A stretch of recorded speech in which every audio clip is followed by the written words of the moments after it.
Hi, everybody. My name is Brodny. I'm one third of the Ring Kings podcast. I'm here today to kind of kick off our new series called Sparring Sessions, where we answer some of the more common questions from new or casual boxing fans. So today we're going to start it off with, I think, a question that every boxing fan has asked at some point, which is, why are there so many belts? In order to answer that, we want to go back all the way to the 1800s, before any of these sanctioning bodies existed, to talk about how things were and how champions were determined then. Boxing originally had 8 weight classes: flyweight, bantamweight, featherweight, lightweight, welterweight, middleweight, light heavyweight, and of course heavyweight. In the late 19th and early 20th centuries, there was one champion per division. So you had 8 world champions, and that was it. It was easy for everyone to recognize and understand who the top fighters were.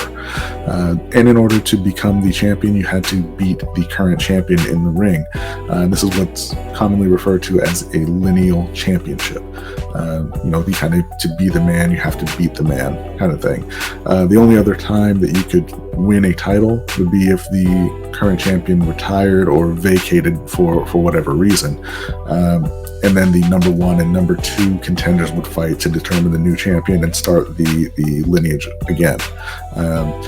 In these cases, the way they would determine the top contenders would be either through a tournament or general consensus of boxing analysts, or even just the previous champion naming the top contenders.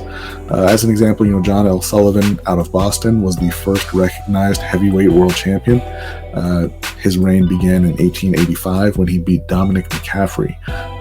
He held on to the belt for about 7 years when he lost it to James Corbett. Corbett then lost to Bob Fitzsimmons in 1897, and so on until today, where we have Tyson Fury, who's recognized as the lineal heavyweight champion of the world. But that's where we kind of run into the issue, right? Because Tyson Fury is not the only heavyweight champion. There's also Alexander Usyk, who actually holds 3 of the belts, and then there's Daniel Dubois, who holds a regular title as well.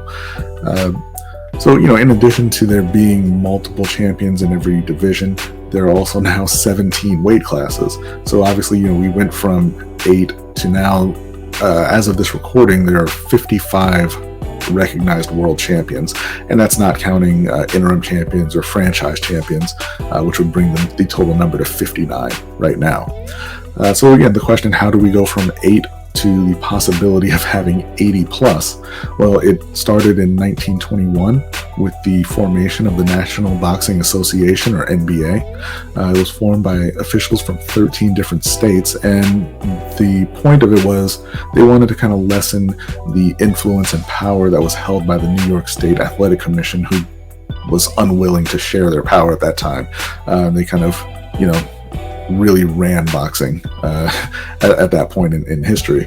And so that's where you see the original split.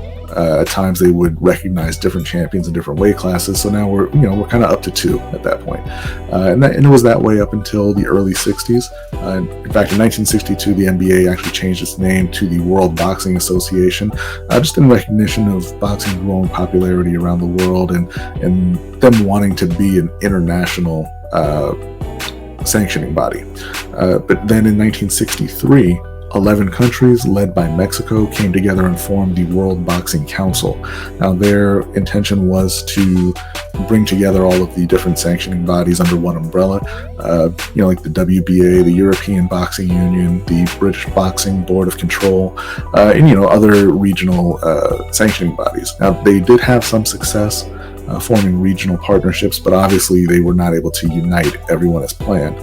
But at this point, the New York State Athletic Commission is kind of, fallen by the wayside. I mean, they still existed, but they didn't have the same kind of power. So we've got the WBA and the WBC as the major sanctioning bodies for world championships. Again, obviously there were lesser sanctioning bodies that handled kind of regions and just individual countries, but in terms of worldwide titles, it was the WBA and the WBC, and it remained that way until the early 80s. In 1983, Robert Lee formed the IBF, which is the International Boxing Federation, and it's kind of an offshoot of a national boxing sanctioning body, the USBA. Now, the reason I bring up Robert Lee specifically is because he was a kind of a vice president of the WBA. He was running for president. He failed and decided, I'm out. I want to go start my own thing. I want to be the president. And so he left. He formed the IBF. And right from the very beginning, there were corruption allegations. There was charges of bribery. They were being investigated by the FBI. Different promoters, Bob Arum and others at the time, said they had to pay 6 figures to get their fighters ranked by the IBF and to get title shots. Robert Lee was acquitted of the bribery charges, but he was found guilty of money laundering and tax evasion and was actually sentenced to nearly 2 years in prison in 2000.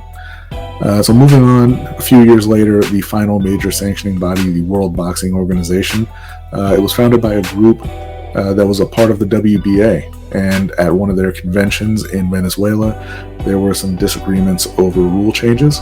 And so several members left and formed the WBO, which brings us up to 4. And these are the 4 that we have today as the generally recognized sanctioning bodies when it comes to world titles. There are others. There's the IBO, the WBU, and again, obviously still the sanctioning bodies that handle lower level titles.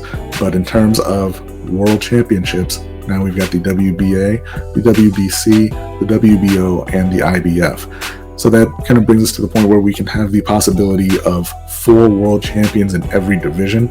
Well, at least 4 champions, because there are other types of titles like the regular title, the franchise title, interim titles, diamond titles, eternal champions, emeritus champions, and we'll go over all of that in another video.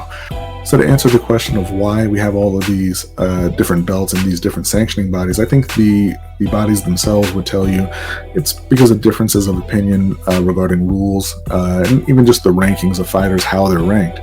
They would also tell you, hey, having more champions and more title fights generates more interest in boxing fans. You're more likely to watch a fight if you hear that it's a world title fight than just 2 fighters that you haven't heard of. Unfortunately, I don't really think that's true. I mean, it may be a small part of it, but the real answer is it comes down to money. Each sanctioning body charges fees for every title fight. And, the more titles there are, the more weight divisions there are, the more champions there are, the more title fights you have, the more money they make. There was a report in 2018 stating that Anthony Joshua had paid over $1 million in fees since he'd become heavyweight champion. Some of these sanctioning bodies have kind of set fees that fighters have to pay, and others just take a percentage of their purse. So, when you have multiple belts, it really, really adds up pretty quickly. At that time, he was fighting Joshua Parker, and he was estimated to have paid over $270,000 in sanctioning fees for that fight alone.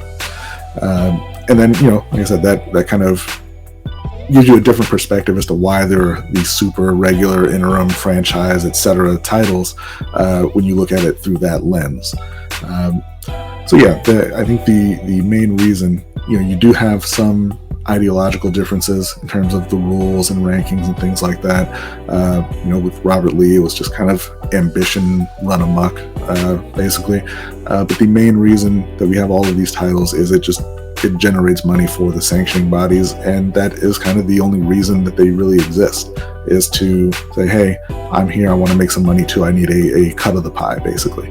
That's it. We'll cover the different types of titles in another video, as well as what it means to be the unified champion versus the undisputed champion. But if you enjoyed the video, please make sure to like and subscribe if you haven't already. If you're listening to the audio podcast, please leave us a 5-star review on whatever platform, your platform of choice. And we'll see you on the next one.